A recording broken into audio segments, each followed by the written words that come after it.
നിർണായകമായ വിവരങ്ങൾ പുറത്തു വരുന്നുണ്ട്. ഇന്ന് നമ്മൾ കാത്തിരുന്ന വിഷയം ADM നവീൻ ബാബുവിന്റെ കുടുംബത്തിന്റെ ആവശ്യം, ആ ഹർജി 8-ാം തീയതി പരിഗണിക്കും എന്നുള്ള വിവരങ്ങൾ പുറത്തു വരുന്നുണ്ട്. നവീൻ ബാബുവിന്റെ കുടുംബം നൽകിയ ഹർജി ഡിസംബർ 8-നാകും ഇനി കോടതി പരിഗണിക്കുക. ഷബ്ന, പ്രധാനപ്പെട്ട വിവരങ്ങൾ ഇന്ന് കോടതിയിൽ നടന്ന കാര്യങ്ങൾ.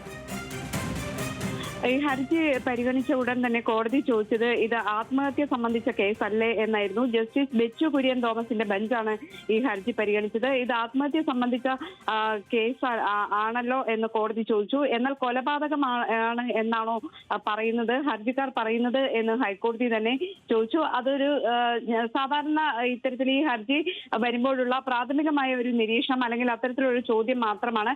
എന്തടിസ്ഥാനത്തിലാണ് കൊലപാതകം എന്ന് പറയുന്നത് എന്നും ഹൈക്കോടതി ചോദ്യം ഉന്നയിച്ചു. അതോടൊപ്പം തന്നെ പ്രത്യേക അന്വേഷണ സംഘം എന്നത് പേരിന് മാത്രമാണ് എന്ന് കുടുംബത്തിന്റെ അഭിഭാഷകൻ അപ്പോൾ കോടതിയിൽ മറുപടി പറഞ്ഞു. അന്വേഷണ ഉദ്യോഗസ്ഥൻ സത്യവാങ്മൂലം സമർപ്പിക്കണം എന്ന് കോടതി ഇതിനെ തുടർന്ന് നിർദ്ദേശം നൽകുകയും ചെയ്തു. ഹർജിയിൽ സർക്കാരിനോടും CBIയോടും ഹൈക്കോടതി നിലപാട് തേടിയിട്ടുണ്ട്. അതോടൊപ്പം തന്നെ ഈ കേസിന്റെ കേസ് ഡയറി ഹാജരാക്കാനും നിർദ്ദേശം നൽകി. ഹർജി ഡിസംബർ 8-ാം തീയതി പരിഗണിക്കാനായി കോടതി മാറ്റുകയും ചെയ്തിട്ടുണ്ട്. നവീൻ ബാബുവിന്റെ മരണത്തിൽ അന്വേഷണം കാര്യക്ഷമമല്ല അല്ലെങ്കിൽ തൃപ്തികരമല്ല എന്ന് ചൂണ്ടിക്കാണിച്ചാണ് കുടുംബം കോടതിയെ സമീപിച്ചിരുന്നത്. ഭാര്യ മഞ്ജുഷയാണ് ഹൈക്കോടതിയിൽ ഹർജി നൽകിയത്. ഈ ഹർജിയിൽ തന്നെ ഈ ഹർജിക്കാരി ഉന്നയിച്ചിരുന്നത് ഇത് ആത്മഹത്യയാണോ അതോ കൊലപാതകമാണോ എന്ന കാര്യത്തിൽ പോലും സംശയമുണ്ട്. കാരണം കെട്ടിത്തൂക്കിയതാണോ എന്നത് സംബന്ധിച്ച് സംശയമുണ്ട് എന്ന് ഈ ഹർജിയിൽ ഉന്നയിച്ചിരുന്നു. അതോടൊപ്പം തന്നെ ഹർജിക്കാരി ഉന്നയിച്ച ഏറ്റവും പ്രധാനപ്പെട്ട കാര്യം പോലീസ് ഒത്തുകളിച്ചോ എന്ന് സംശയിക്കുന്നു. കാരണം ഇൻക്വസ്റ്റ് നടപടികൾ അടക്കമുള്ളവ പൂർത്തീകരിക്കുന്നതിന് ബന്ധുക്കളുടെ സാന്നിധ്യം ഉണ്ടായിരുന്നില്ല. ബന്ധുക്കളില്ലാതെ തന്നെ തിടുക്കപ്പെട്ട് പോലീസ് ഈ നടപടികൾ പൂർത്തീകരിച്ചു. അതുകൊണ്ട് തന്നെ ഇത് കൊലപാതകമാണോ എന്ന് സംശയിക്കുന്നു എന്ന് ഹർജിയിൽ ഉന്നയിച്ചിരുന്നു. ആ ചോദ്യമാണ് കോടതി ഇന്ന് ആവർത്തിച്ചത്. ഏതെങ്കിലും തരത്തിൽ എന്തുകൊണ്ടാണ് ഇത്തരം ഒരു കാര്യം ഉന്നയിച്ചത്, കൊലപാതകമാണോ എന്ന് പറയുന്നതിന്റെ അടിസ്ഥാനം എന്താണ്, എന്തടിസ്ഥാനത്തിലാണ് ഇത്തരത്തിലുള്ള കാര്യങ്ങൾ ഉന്നയിച്ചത് എന്നാണ് കോടതി ചോദിച്ചത്. അതിൽ കൃത്യമായൊരു മറുപടി ഇന്ന് ഏതായാലും അഭിഭാഷകൻ പറഞ്ഞിട്ടില്ല. ഈ പ്രത്യേക അന്വേഷണ സംഘം എന്നത് ഒരു പേരിന് മാത്രമുള്ള ഒരു അന്വേഷണ സംഘമാണ്. അവർ അന്വേഷണം നടത്തുന്നില്ല എന്ന കാര്യമാണ് അഭിഭാഷകൻ, അതായത് മഞ്ജുഷയുടെ അഭിഭാഷകൻ ഇന്ന് കോടതിയിൽ പറഞ്ഞിട്ടുള്ളത്. കോടതി ഏതായാലും ഇതിലെ കേസ് ഡയറി പരിശോധിക്കാൻ തീരുമാനിച്ചിരിക്കുന്നു. കേസ് ഡയറി ഹാജരാക്കണം എന്ന നിർദ്ദേശം നൽകി. അതോടൊപ്പം തന്നെ CBI അന്വേഷണമാണ് ആവശ്യപ്പെട്ടിട്ടുള്ളത്. അതുകൊണ്ട് CBIയുടെ നിലപാട് എന്താണ്, ഇതിൽ CBI അന്വേഷിക്കാൻ താല്പര്യമുണ്ടോ അല്ലെങ്കിൽ CBI ഇതിൽ എന്താണ് പറയുന്നത് എന്ന് കേൾക്കണം എന്ന് കോടതി വ്യക്തമാക്കുകയും CBIയുടെ നിലപാട് തേടുകയും ചെയ്തിട്ടുണ്ട്.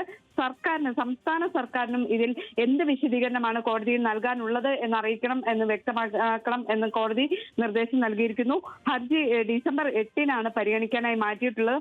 അതോടൊപ്പം ഈ ഹർജിയിൽ നിരവധി കാര്യങ്ങൾ ഈ ഹർജിക്കാരി അല്ലെങ്കിൽ നിരവധി ആരോപണങ്ങൾ ഉന്നയിച്ചിരുന്നു. യാത്രയയപ്പ് ചടങ്ങിന് ശേഷം ചിലർ നവീൻ ബാബുവിനെ കണ്ടിരുന്നു. മരണത്തിലേക്ക് നയിച്ച വസ്തുതകൾ പുറത്തു കൊണ്ടുവരാനായിട്ടില്ല എന്നായിരുന്നു ഹർജിക്കാരി കോടതിയെ അറിയിച്ചിട്ടുള്ളത്.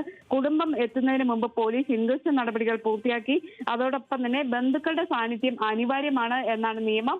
അത്തരത്തിലുള്ള നിയമം പാലിച്ചിരുന്നില്ല. കേസിൽ കാര്യക്ഷമമായ അന്വേഷണം നടക്കും എന്ന് ഇനി ഒരു പ്രതീക്ഷയുമില്ല. നീതി ലഭിക്കാൻ കേന്ദ്ര ഏജൻസിയുടെ തന്നെ അന്വേഷണം വേണം എന്ന് ഹർജിക്കാരി കോടതിയിൽ അറിയിച്ചിരുന്നു. അത്തരത്തിലുള്ള കാര്യങ്ങൾ പരിഗണിച്ചാണ് കോടതി ഇത് കൊലപാതകമാണ് എന്ന് എന്തടിസ്ഥാനത്തിലാണ് പറയുന്നത് എന്ന് ചോദിച്ചത്. ആത്മഹത്യ അല്ലേ എന്ന് തന്നെയായിരുന്നു കോടതിയുടെ ചോദ്യം. ഇതിന് മറുപടിയായി മരണത്തിൽ സംശയമുണ്ട് എന്ന ഈ മഞ്ജുഷയുടെ അഭിഭാഷകൻ പറഞ്ഞു. തെറ്റായി തെളിവുകൾ ഉണ്ടാക്കി എന്നായിരുന്നു അഭിഭാഷകന്റെ വാദം. അന്വേഷണ സംഘത്തോട് റിപ്പോർട്ട് സമർപ്പിക്കണം എന്ന് കോടതി ആവശ്യപ്പെടുകയും കേസ് ഡയറി പരിശോധിക്കാം എന്ന് കോടതി നിർദ്ദേശം നൽകുകയും ചെയ്തിട്ടുണ്ട്. ഏതായാലും അന്തിമ റിപ്പോർട്ട് സമർപ്പിക്കുന്നത് പോലീസിനെ താൽക്കാലികമായി തടയണം. പോലീസിനോട് പെട്ടെന്ന് തന്നെ ഇതിന്റെ കുറ്റപത്രം സമർപ്പിക്കരുത് എന്ന് ഹർജിക്കാരി തന്നെ ആവശ്യപ്പെട്ടു. അതുപോലെ കേസ് ഡയറി വരട്ടെ എന്ന് കോടതി പറയുകയും ചെയ്തു. കാരണം അന്തിമ റിപ്പോർട്ട് സമർപ്പിച്ചു കഴിഞ്ഞാൽ പിന്നീട് ഇതിൽ തുടരന്വേഷണം അല്ലെങ്കിൽ മറ്റ് അന്വേഷണ ഏജൻസികളെ ഏൽപ്പിക്കൽ ബുദ്ധിമുട്ടാകും എന്നതുകൊണ്ട് തന്നെ അതിൽ അന്തിമ റിപ്പോർട്ട് സമർപ്പിക്കുന്നത് വരെ പോലീസിന് അതിൽ വിലക്ക് ഏർപ്പെടുത്തണം എന്ന് ഹർജിക്കാരി ആവശ്യപ്പെട്ടിരുന്നു. എന്നാൽ കോടതി പറഞ്ഞത് അതിൽ കേസ് ഡയറി പരിശോധിച്ചതിന് ശേഷം ഇതിൽ തീരുമാനമെടുക്കാം എന്നാണ്. രാഷ്ട്രീയ അധികാരം ഉപയോഗിച്ച് പ്രതി തെളിവുകളും അന്വേഷണവും അട്ടിമറിക്കുന്നു എന്നായിരുന്നു ഈ ഹർജിക്കാരിയുടെ അഭിഭാഷകന്റെ വാദം. എന്നാൽ അത്തരത്തിലുള്ള കാര്യങ്ങളിലേക്കൊന്നും കോടതി കടന്നിട്ടില്ല. ഏതായാലും കേസ് ഡയറി പരിശോധിക്കാം. അതിനുശേഷം പോലീസ് എന്ത് അന്വേഷണമാണ് നിലവിൽ നടത്തിയിട്ടുള്ളത്, പോലീസിന്റെ അന്വേഷണത്തിൽ ഏതെങ്കിലും തരത്തിലുള്ള അപാകതയുണ്ടോ, CBI അന്വേഷണത്തിന്റെ കാര്യമുണ്ടോ, CBI എന്താണ് ഇതിൽ നിലപാട് അറിയിക്കുന്നത് തുടങ്ങിയ കാര്യങ്ങൾ പരിശോധിക്കും. പരിശോധിച്ചതിന് ശേഷം ഡിസംബർ 6-ന് ഈ ഹർജി പരിഗണിക്കാം എന്ന് കോടതി വ്യക്തമാക്കിയിട്ടുണ്ട്. ഈ കേസിൽ ഈ സംഭവത്തിൽ കോടതി ഇന്നൊരു നിർണായകമായ ചോദ്യമാണ് ചോദിച്ചത്. കാരണം ഇതൊരു ആത്മഹത്യയല്ലേ എന്ന് ചോദിച്ചു. ആ ഒരു ചോദ്യത്തിന് പിന്നിൽ ഒരു കാരണമുണ്ട്. കാരണം ഈ ഒരു സംഭവം ഉണ്ടായതിന് ശേഷം അന്ന് തന്നെ അല്ലെങ്കിൽ തൊട്ടടുത്ത മണിക്കൂറിൽ തന്നെ ഇതൊരു ആത്മഹത്യയാണ് എന്നൊരു ഫ്രെയിമിലേക്ക് അന്വേഷണ സംഘം എത്തിയിരുന്നു. ഈ പറഞ്ഞതുപോലെ തിടുക്കപ്പെട്ടുള്ള ഇൻക്വസ്റ്റ് നടപടികൾ പൂർത്തിയാക്കൽ, ഫോറൻസിക് വിദഗ്ധർ എത്തുന്നതിന് മുൻപ് തന്നെ അവിടെ കയറി ഈ മൃതദേഹം അഴിക്കുന്ന നടപടിക്രമങ്ങളെല്ലാം നടത്തി കഴിഞ്ഞിരുന്നു. അതിനുശേഷം തിടുക്കപ്പെട്ടിതിനെ ഈ ബന്ധുക്കൾ എത്തുന്നതിന് മുൻപ് തന്നെ ഇദ്ദേഹത്തിന്റെ ADMന്റെ ശരീരം പോസ്റ്റ്മോർട്ടത്തിനായി എത്തി ഈ പരിയാരം മെഡിക്കൽ കോളേജിലേക്ക് മാറ്റുന്നു. ആ പരിയാരം മെഡിക്കൽ കോളേജിൽ തന്നെ കൊണ്ടുപോകുന്നതിനോട് ഈ കുടുംബത്തിന് അതൃപ്തി ഉണ്ടാകുന്നു. അങ്ങനെ പലവിധമായ സംഭവങ്ങളുണ്ട്. ഇപ്പോൾ തുടക്കം മുതൽ തന്നെ ഇതൊരു ആത്മഹത്യ എന്നൊരു ഫ്രെയിമിലേക്ക് പോലീസ് എത്തിച്ചിരുന്നു. ഇപ്പോൾ സർക്കാരിനോട് CBIയോട് നിലപാട് കോടതി ചോദിക്കുന്ന ഈ ഒരു സാഹചര്യത്തിൽ സർക്കാർ എടുക്കുന്ന നിലപാട് ഈ കേസിൽ നിർണായകമായിരിക്കില്ലേ? ഈ സംസ്ഥാന സർക്കാർ ഇതുമായി ബന്ധപ്പെട്ട് വിശദീകരണം നൽകണം എന്ന് കോടതി ആവശ്യപ്പെട്ടിട്ടുണ്ട്. അതോടൊപ്പം തന്നെ CBIയോടും ഇതിൽ വിശദീകരണം നൽകാനാണ് ആവശ്യപ്പെട്ടിട്ടുള്ളത്. സംസ്ഥാന സർക്കാരിനെ സംബന്ധിച്ച് ഇതിൽ പോലീസിന്റെ അന്വേഷണം കാര്യക്ഷമമല്ല എന്ന ഒരു നിലപാടിൽ എത്താൻ സാധിക്കില്ല. കാരണം പോലീസ് ഇതിൽ അന്വേഷണം നടത്തുന്നു എന്ന രീതിയിലുള്ള ഒരു വിശദീകരണം തന്നെയായിരിക്കും, അല്ലെങ്കിൽ അത്തരത്തിലുള്ള ഒരു സ്റ്റാൻഡ് തന്നെയായിരിക്കും സംസ്ഥാന സർക്കാർ സ്വീകരിക്കുക. പക്ഷേ അതും വിമർശന വിധേയമാവില്ലേ ഷപ്ന? ഇങ്ങനെ ഒരു നിലപാട് കോടതിയിൽ സർക്കാർ എടുക്കുമ്പോൾ അതും വിമർശന വിധേയമാകില്ലേ? ഒന്നാമത്തെ കാരണം ഒരു ജില്ലയിലെ രണ്ടാമത്തെ ഏറ്റവും വലിയൊരു ഉദ്യോഗസ്ഥന്റെ മരണമാണ് സംഭവിച്ചത്. ആ സംഭവത്തിൽ അന്വേഷണത്തിനായി നിയോഗിക്കുന്നത് ഒരു CI ആണ് നിയോഗിക്കുന്നത്. അതായത് ഒരു ജില്ലാ കളക്ടറോട് പോലും നേരിട്ട് മൊഴിയെടുക്കാൻ ഒരു CI വന്നാൽ എത്രത്തോളം ആകും ആ ഒരു മൊഴിയെടുപ്പ് എന്നുള്ള കാര്യം നമുക്ക് ഊഹിക്കാന്നുള്ളതേ ഉള്ളൂ. അപ്പോൾ ഒരു CI ആണ് ആദ്യം ഈ അന്വേഷണം ഏൽപ്പിക്കുന്നത്. പിന്നീട് ഒരു സ്പെഷ്യൽ ഇൻവെസ്റ്റിഗേഷൻ ടീമിനെ നിയോഗിക്കാനായി 10 ദിവസം എടുത്തിട്ടുണ്ട് ഈ സർക്കാർ. അപ്പോൾ ഇത്തരം കാര്യങ്ങൾ കോടതിയിൽ സർക്കാർ ഉന്നയിക്കുമ്പോൾ തീർച്ചയായും അത് വിമർശന വിധേയമാകില്ലേ? സംസ്ഥാന സർക്കാർ ഏതായാലും ഇതിൽ അന്വേഷണം നടത്തുന്നു, പ്രത്യേക അന്വേഷണ സംഘത്തെ നിയോഗിച്ച് ഇതിൽ അന്വേഷണം നടത്തുന്നു എന്ന നിലപാട് തന്നെയായിരിക്കും സർക്കാർ കോടതിയിൽ സ്വീകരിക്കുക. ഏതായാലും സംസ്ഥാന സർക്കാർ എന്ത് തന്നെ നിലപാടെടുത്താലും കോടതി ഇതിന്റെ കേസ് ഡയറി പരിശോധിക്കുകയും ഈ ഹർജിക്കാരിയുടെ വാദങ്ങൾ ഈ കഴമ്പുണ്ടോ എന്ന് പരിശോധിക്കുകയുമായിരിക്കും.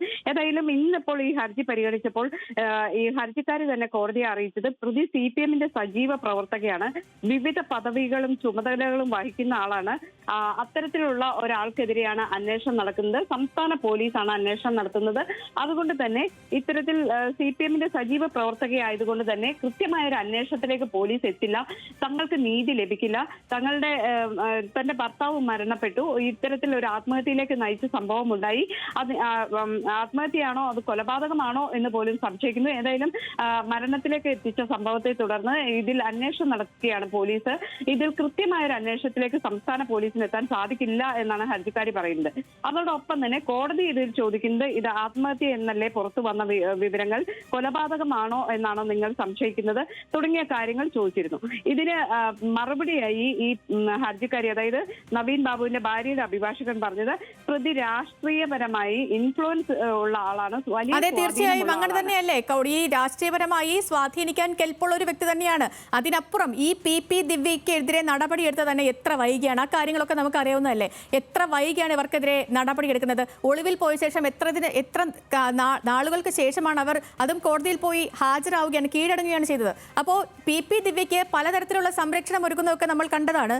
ഇതൊക്കെ ഈ സുരക്ഷ ഒരുക്കൽ, PP ദിവ്യയ്ക്കുള്ള ഈ ഒരു സുരക്ഷ ഒരുക്കലൊക്കെ ആ കുടുംബത്തെ വേദനിപ്പിക്കില്ലേ?